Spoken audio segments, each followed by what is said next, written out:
আসসালামু আলাইকুম। আমার চ্যানেলে আপনাদের সকলকে স্বাগত। ভারতের সাবেক প্রধানমন্ত্রী জওহরলাল নেহেরু একটি গুরুত্বপূর্ণ কথা বলেছিলেন।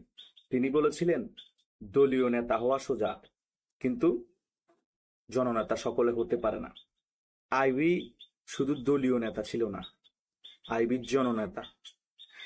এই নারায়ণগঞ্জের সাবেক মেয়র আইভি দল ক্ষমতায় থাকা অবস্থায় তিনি কোনো দুর্নীতির সাথে জড়িত ছিল না। যেখানে 5ই আগস্টের পর বাংলাদেশে এমন কোনো ছোটখাটো নেতা থেকে ধরে এমপি মন্ত্রী ধরে সকলের বাড়িঘর হামলা করা হয়েছে, তছনছ করে দেওয়া হয়েছে, এবং আব্দুল হামিদের মতো লোকের বাড়িতেও কিন্তু হামলা করা হয়েছে। নারায়ণগঞ্জের মতো এমন একটি জায়গা যেখানে সন্ত্রাসের আঁতুড়ঘর, সেই জায়গার মেয়র ছিলেন তিনি 21 বছর। তার বাড়িতে কোনো হামলা হয়নি এবং গতকাল রাতে তিনি ইতিহাস সৃষ্টি করেছেন। মাইকিং করে মসজিদে তার বাড়ির সামনে প্রটোকল দেওয়ার জন্য জনগণ এসেছে। পুলিশ তাকে ঠিকই রাতে গ্রেপ্তার করে নিয়ে যেতে পারে নাই। এটাই রাজনীতিতে সার্থকতা, এটাই রাজনীতিতে কেলিবার, এটাই জনপ্রিয়তা। রাজনীতি করে আপনি যদি ভালোবাসা না পান, জনগণের নেতা হতে না পারেন, কিসের রাজনীতি? এটা বাংলাদেশের বুকে ইতিহাস হয়ে থাকবে। যেখানে আওয়ামী লীগের উচ্চারণ করা যায় না, সেখানে একজন মেয়রকে গ্রেপ্তার করতে পারেনি পুলিশ। সারা রাত চেষ্টা করে। অবশ্যই আইবি নিজেই সকালবেলা পুলিশকে, আইনকে সম্মান করে পুলিশের সাথে থানায় যায়। এটাই হচ্ছে আইবির জনপ্রিয়তা। সৈয়দ মুস্তফা আলী চৌধুরী একটি কথা বলেছিলেন।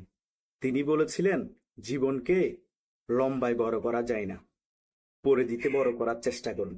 আমরা চাইলেও আমাদের জীবন লম্বায় বড় করতে পারবো না, কিন্তু ভালো কাজের মাধ্যমে, জনগণের উপকারের মাধ্যমে আমরা আমাদের জীবনকে পরিধিতে বড় করতে পারবো। তিনি তার রাজনৈতিক কেরিয়ারকে পরিধিতে বড় করেছেন, তার জীবনকে লম্বায় বড় করতে পারবে না তিনি জানেন, কিন্তু পরিধিতে বড় করার কারণে তার আজকে এই জনপ্রিয়তা। যেখানে বাংলাদেশের মধ্যে সকল আওয়ামী লীগের নেতা হয়তো পালাতক, নাও বিদেশ চলে গিয়েছে, নাও ঘর বাড়ি ছাড়া, সেখানে আইবি পালিয়ে যায়নি, ঘরে ছিল এবং জনগণের ভালোবাসা সিক্ত হয়ে তিনি প্রটোকল পেয়েছেন। এমন নেতা বাংলাদেশে বারে বারে আসে না। আইবির হাত ধরে আওয়ামী লীগ আবার ঘুরে দাঁড়াবে, এটা 100% লিখে রাখেন। ইতিহাস সৃষ্টি করেছে, এটা ইতিহাস হয়ে গিয়েছে, এই ইতিহাস কেউ ভুলবে না। যখনই কোনো ভালো নেতা, যখনই কোনো জনপ্রিয় নেতার উদাহরণ আসবে, কয়েকজন নেতার মধ্যে আইবির নাম থাকবে। একটা কথা আছে না, মনীষীরা বলে গিয়েছেন, জন্মেছিস যখন একটা চিহ্ন রেখে যা। এই আইভি রাজনীতিতে একটা চিহ্ন রেখে গিয়েছে। হয়তো আইবিকে মিথ্যা মামলায় গ্রেপ্তার দেখানো হয়েছে, জেলে নিয়ে যাওয়া হচ্ছে, কিন্তু এই আইবি রাজনীতিতে একটা চিহ্ন রেখে গিয়েছে। এটা কেউ অস্বীকার করতে পারবে না, আর অস্বীকার করার মতও না। এই আইবিকে স্যালুট। তিনি পালিয়ে যান নাই, এবং তিনি সংবাদ সম্মেলনের মধ্যে গর্ব করে বলেছেন যে, জয় বাংলা স্লোগান দেয়া যদি অপরাধ হয়ে থাকে, তাহলে এই অপরাধ আমি বারবার করতে চাই। জয় বাংলা, জয় বঙ্গবন্ধু স্লোগান দিয়ে তিনি পুলিশের সাথে প্রিজন ভ্যানে ওঠেন। এটাই জয় বাংলার শক্তি, এটাই আওয়ামী লীগের শক্তি, এটা মেয়র আইবির শক্তি। যেখানে গতকাল রাতে যমুনা ঘেরাও কর্মসূচির মধ্যে ওরা সারা বাংলাদেশের সকলে মিলে কয়েক হাজার লোক জড়ো করতে পারে না, 40-50 জন, 100 জন লোক জড়ো করেছে। আর সেখানে একজন আইবি রহমান কোনো আলটিমেটাম ছাড়া, কাউকে ফোন দেয়া ছাড়া, জনগণ নিজ দায়িত্বে হাজার হাজার জনগণ তার বাসায় ছুটে গিয়েছে। এটাই রাজনীতি, এটাই আওয়ামী লীগের শক্তি, এটাই মেয়র আইবির শক্তি। এই শক্তিকে দমানোর সাহস তোমরা করেছিল না, তার প্রমাণ একজন মেয়র আইবি দিয়ে দিয়েছে।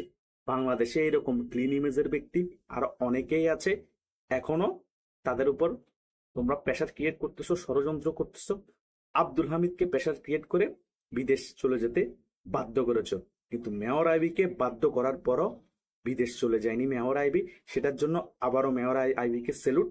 রাজনীতিবিদদের জন্য হয়তো রাজপথ, না হয় জেল। উনি জেল বরণ করেছে সম্মানের সহিত, জেল থেকে বাহির হয়ে আবার রাজপথ কাঁপাবে এবং জনপ্রিয়তা শীর্ষে থেকে আবার আওয়ামী লীগকে ঘুরে দাঁড় করাবেন, এটা আমরা আশা রাখতেই পারি। ধন্যবাদ মেয়র আইবিকে আবার। আল্লাহ হাফেজ সকলকে।